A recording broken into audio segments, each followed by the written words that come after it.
I discovered a keylogger mystery at work, linking a cocky sysadmin to network sabotage. His downfall was epic and satisfying. Over the years, my profession has been quite varied.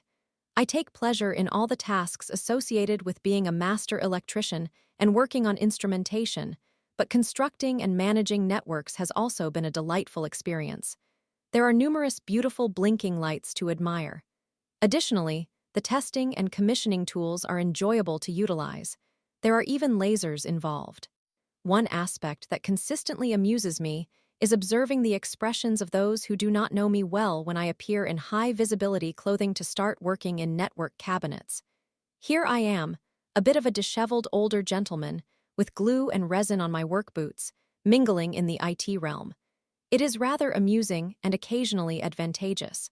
I have not had the best relationship with glue since kindergarten. I am unsure why.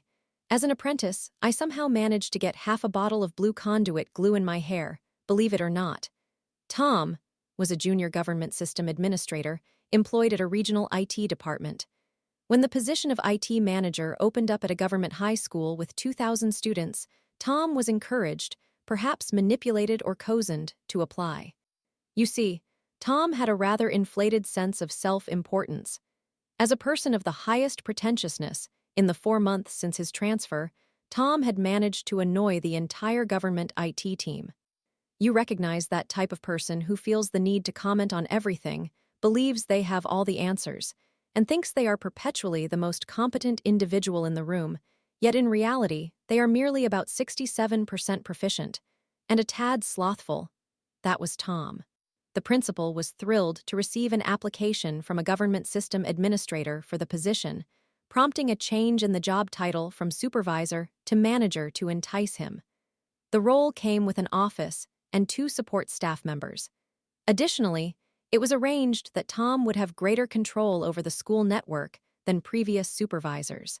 I later learned that his then government IT director may have suggested the title change to the principal as part of the maneuvering.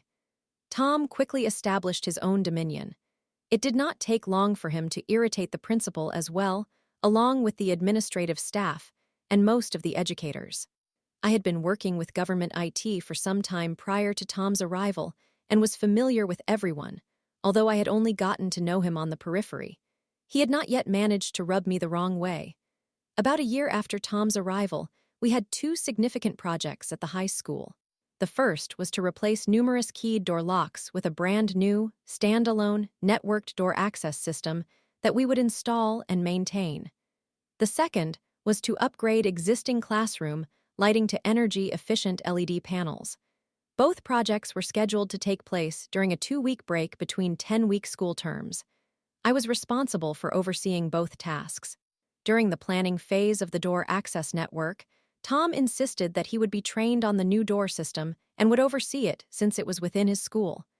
The principal made it clear that it was indeed her school and that Tom would need to keep his distance from it, as it was standalone and had nothing to do with him. Tom was not pleased with this directive.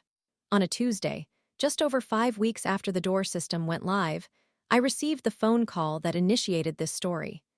The high school called. They are experiencing difficulties with the new door system. I turned my vehicle around, unsure which annoyed me more, the interruption of my sing-along with Blink 182 or the freshly baked scones I would now miss. At the system operator terminal, in an administrative office, I learned there were 2 issues.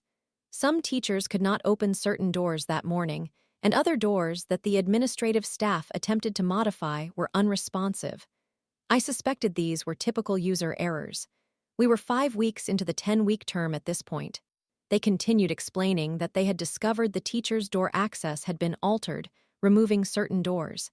They had added those doors back correctly, but the doors they were trying to adjust still remained unresponsive. Checking the system from their user login, they were correct. They had successfully reassigned the doors for those teachers. However, why wasn't the system updating the door settings? Upon logging in as the administrator, I observed that aside from the hub in this office, the other 18 network hubs were not responding. Curiously odd. Unlocking the cabinet, I discovered that the fiber optic patch lead, which connects to the other hubs, was suspended in mid-air. Quite strange, As these connectors require a significant effort to unplug, they do not simply fall out. After reconnecting the patch lead and checking the network again, I noted that the other hubs were responding, so I pushed through the door changes. Nevertheless, questions lingered, prompting me to open the system log. I saw that the modifications to the teacher's access had been made by one of the administrative users at 5:33 p.m., with the hubs going offline shortly thereafter. Oddly enough, the administrative staff finished their day at 4:30 p.m. The log also indicated that someone other than administrative personnel entered this office at 5:08 p.m. Tom. I contemplated questioning the administrative staff, but ultimately decided against it. I suspected Tom had ingratiated himself in recent weeks to understand how the door program operated, even obtaining a user login. If I raised a concern, he might exploit IT jargon to rationalize the teacher's changes. Additionally, I could easily attribute the disconnected patch lead to my own incompetence. While I pondered this, the administrative staff mentioned that Tom had been in earlier and overheard their issues. He commented, "That's what you get when you let electricians manage a network." Oh, so he was upset about his exclusion from this system. My mind envisioned various scenarios as I resolved to let this situation lie for the moment. 3 days later, on Friday, I received another call concerning the high school's door system. Upon checking in and investigating the situation, I discovered that the issues were almost identical to the previous incident, except this time only 4 hubs were offline. After visiting one of the affected hubs and reconnecting the patch lead, I opened the system log once more, only to find it completely empty. What in the world? The daily backup file had also vanished. It was impossible for anyone but my administrative login to execute such actions. How on earth did he manage to access that? Verifying that the secondary backup on an external drive remained intact, I uploaded it to my laptop and took a moment to collect my thoughts. Yes, this backup indicated that the administrative login had been utilized for the teacher's changes and to erase the system log, all after the administrative staff had departed yesterday. This operator console PC was provided by Tom, as it was a school asset. The government image was supposed to have been removed, and a clean operating system installed to prevent connections to government networks. Perhaps Tom had implanted a keylogger somewhere within. I conducted a thorough inspection but found nothing. I even checked for hidden cameras. After changing the administrative password, I departed and turned on some Nick Cave for the drive home. That evening, while enjoying the company of Nick Cave and Warren Ellis, I researched keyloggers. I then rummaged through my boxes of spare electronic components. It was time for some covert operations. On Monday, I timed my arrival at the school to coincide with the departure of the administrative staff. I just wanted to verify some things on the system. After they left, I set to work. I discreetly positioned one small camera under the desk to capture the rear of the PC tower, another on a shelf monitoring the screen, and a third on top of a corner cupboard for an overall view of the room. Satisfied with my setup, I returned home. That Thursday, the pattern repeated itself. Different teachers were affected, and different hubs were offline, yet it mirrored the prior incident. Once again, the administrative login had been used to erase the logs and the backup. I refreshed the administrative password for good measure. Upon returning in the afternoon to collect footage from the cameras, I pieced together Tom's methods. On the first occasion, he had utilized a user login to make changes, disconnected the patch lead, and then installed a keylogger device on the keyboard's USB cable leading into the tower. It resembled a small black USB adapter. He had leveraged this device to acquire my administrative login and erase the system log as well as delete the backup, eliminating any evidence of his interference. His choice of actions was remarkably foolish. His ego must be quite impressive. The disdain he held towards my skills as merely an electrician to decipher the situation, even without the cameras, was astonishing. I maintain systems and networks far more intricate than this, including the school's security system and a similar door access system in a much more secure establishment. Well, Tom, let the game begin. Over the subsequent 4 weeks, Tom and I went through this dance 4 more times. I heard repeated claims from him, suggesting that if he were the one managing the system, as a professional sysadmin, there would not be any problems like these. I refrained from mentioning the logs or backups to anyone. I continued to gather my video evidence and secondary backups, having gained significant knowledge about their policies through my affiliations with government IT. I wanted to deal with Tom while compiling additional evidence before absolutely exposing him. Using keyloggers on government assets is a major violation. The next 2-week term break arrived, and we began the process of replacing the light fittings. This was straightforward work, and I had a team of 8 assisting me. Once I directed them, I began my own work. I added a relay card to each of 6 carefully selected security system expansion points across 6 different buildings. These were in locations where individuals who disliked Tom worked. Having been at the school long enough, I was aware of the dynamics. Relays are marvelous devices. With enough relays, timers, and contactors, I can fulfill your most ambitious electrical control desires. A relay is simply a switch. Think of it like a light switch that can be turned on or off remotely. A lesser-known fact about data cables is that they connect the data socket in an office to a patch panel in a network rack. There are 8 wires inside, each serving specific functions. 4 are commonly used to transport data traffic, 2 for upload and 2 for download. Another pair is designated for powering a PoE device, such as a wireless access point. If one were to devise a method of directing a specific pair among these 8 wires into a relay, it could possibly disrupt the upload or download wires, or even the power wires. Any of these interruptions would present issues for a computer's communication capabilities. Should one be able to operate the relays at strategic times for selected personnel, perhaps through a remotely accessible security system, one could create peculiar, intermittent faults in a network. If this could be achieved without arousing suspicion that the cables in a network cabinet patch panel had been manipulated, a person might have perfected a method for causing disruption while evading detection through IT mechanisms. Indeed, a competent IT professional would presume that the cable was damaged and would likely conduct testing. However, what if, when testing was performed, everything appeared functional? It would lead to the impression of a network system malfunction, one that a qualified sysadmin ought to resolve. A crucial element in all of this would be if you held a job as an electrician and had permission to modify the building's lighting. You could create circumstances where a network cabinet in a structure lost power temporarily. Consequently, you could withdraw data cables from a patch panel without a sysadmin noticing. You could route a new length of data cable and connect it within the patch panel, subsequently creating a neat splice of the 2 cables in the ceiling before diverting some pairs to relays. This entire operation could be executed over 2 days. You could then initiate the relay actions on the 3rd day of the 2-week student break. Keeping track of Tom's whereabouts would not be challenging, allowing the cables to appear functional during testing.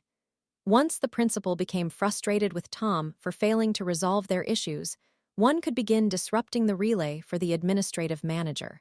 On the following day, attention could shift to the head of English in another building, and then the head of science in yet another. With Tom out of his office and possessing legitimate reasons to be present due to the lighting project, I could thoroughly search for the USB keylogger. While in Tom's office, I captured an image of the keylogger amidst the clutter on his desk. It may have been concealed in a drawer prior to that. I then contacted a friend, Tom's former superior, the regional director of government IT. I relayed the issues I had encountered with the door access system, the footage, and the keylogger. He arrived, took his own picture, and contacted the principal. In the principal's office, I displayed the videos documenting Tom's sabotage of the door system. The director examined the keylogger. It was far more severe than I had anticipated. They discovered not only my system information, but data from the school accounting department, the director's office, and additional sources. Tom had gathered an overwhelming amount of incriminating evidence from various government departments, resulting in severe consequences for him. When Tom answered the summons to the principal's office, I could not suppress a smile. I realized that was unkind, but I am only human occasionally. He had no explanations for the inquiries posed. He attempted to assert that the keylogger was not his. The director swiftly dismissed that claim. It contained far too much information exclusively accessible to Tom. There could be no one else involved. Then I revealed the videos to him. The look he directed toward me was priceless. He understood that I was the one responsible for this predicament, and it was quite satisfying. Just a simple electrician. Go pound sand, Tom. He was not prosecuted because doing so would potentially create a significant public controversy. However, Tom was flagged in the system and would henceforth be barred from any government employment throughout the nation, not even as a custodian or as a contractor executing government tasks. Given that he had only ever worked in government since completing university, well, sorry, private sector, he's all yours now. I did, however, utter something silly. After Tom departed the principal's office on that revealing day, the principal inquired of the director whether they could send someone proficient to examine the school's network issues. Without a second thought, I said, "Nah, I will handle that." I attribute this to having too much fun. Once they had me elaborate on my actions to ensure Tom was out of his office, I had to make a heartfelt promise not to take such actions again. The principal did not fully grasp what I had accomplished, but the director compared me to some nefarious MacGyver. I reinstated the network cabling to its original state and took all my equipment home. Thank you for taking the time to read this. Once again, go take a hike, Tom. Glossary Kindergarten, the initial educational experience for young children, where one learns important life skills like not running with scissors. It's also where many develop a long-lasting aversion to glue, though not the clag type, which was quite edible. Scone, a delightful baked goods made primarily from flour. The scones made by grandmothers stand out as the tastiest, ideally paired with cream and raspberry jam. The ones you attempt to bake yourself often turn out resembling hockey pucks. Secret Squirrel, a cartoon I enjoyed as a child, featuring a secret agent squirrel and his mole companion. Their adventures are filled with gadgets and intrigue. Nick Cave, an Australian multi-talented figure, best known as a singer-songwriter.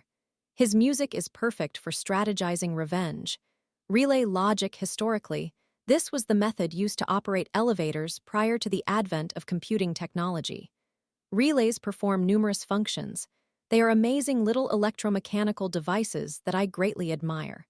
Essentially, when a relay is energized, it creates a small electromagnet that activates a switch. It operates just like a light switch, but without the need for direct interaction. Story 2. Ada, for discontinuing payments on a loan I can't afford, even though it will affect my parents. Okay, so I, 29 male, began college when I was 17. Due to my family's income and overall status, I did not receive much financial assistance for college. With 2 younger siblings and my parents facing other financial obligations, they were unable to afford out-of-pocket payments for my undergraduate education, and I did not receive nearly enough in personal loans. The institution my parents and I selected is a private university, and tuition fees were steep.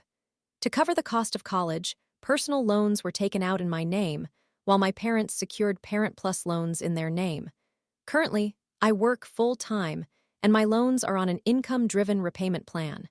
I can easily manage the monthly payments for the loans in my name. However, my challenge lies in the fact that my parents are insisting on monthly payments for the Parent Plus loans taken out under their names. They believe that since the loans were obtained for my education, I am responsible for repaying them.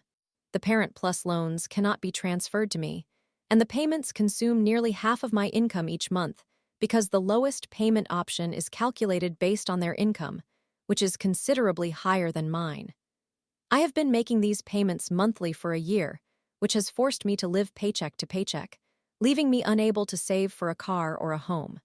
I am unable to start a family or make any financial progress because I have to spend every dollar I earn on those payments, as well as rent, bills, insurance, groceries, and therapy.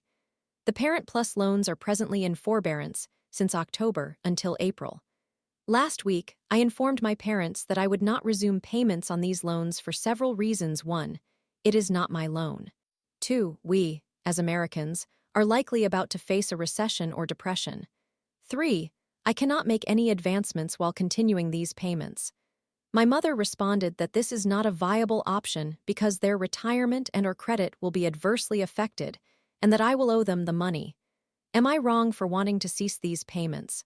Summary: my parents took out a loan for me to attend college, but the loan is in their name.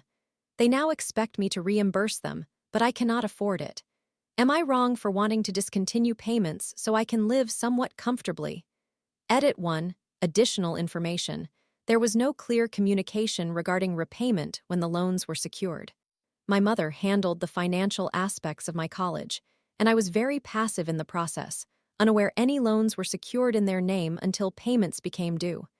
If these had been my personal loans, they would be paid based on my current income. Edit 2. Additional information. My parents did not pressure me to choose a specific school, but I also wasn't presented with many options. When I completed high school, the conversation was essentially, "So you are going here, right? This is the best option." There wasn't much room for further discussion. I liked the school, and my parents did as well. I didn't assert ownership of that decision or challenge it because my mother managed the college preparation process for me. Edit 3. Additional information. My parents were aware of the types of loans being taken out. They both work in banking and finance and understand how money and loans function. Moreover, my mother assumed full responsibility for the financial planning of my college expenses. Edit 4. Wording.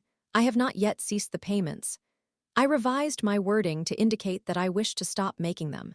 The loans are currently in forbearance, and there has been no sudden interruption of payments to my parents. Edit 5. Clarification. Some people seem to think I am fixed in my opinion. I am here to listen, learn, and grow. I do not intend to harm my parents, nor am I accusing them of malicious intent. I am looking for solutions that my parents and I can utilize collaboratively to address this situation. I value hearing all perspectives on the issue. Attacking me by claiming I resent my parents or vice versa is simply untrue and unconstructive. Edit 6. Because some individuals continue to criticize me for being selfish or hating my parents, I need to clarify that I am here to listen and learn. You can express your perspectives respectfully. I do not harbor hatred toward my parents, nor do they feel that way about me. I am not committed to any course of action other than collaborating with my parents to tackle this issue. No one is disengaging from anyone unless this escalates dramatically and unexpectedly. I encourage you to refrain from personal attacks.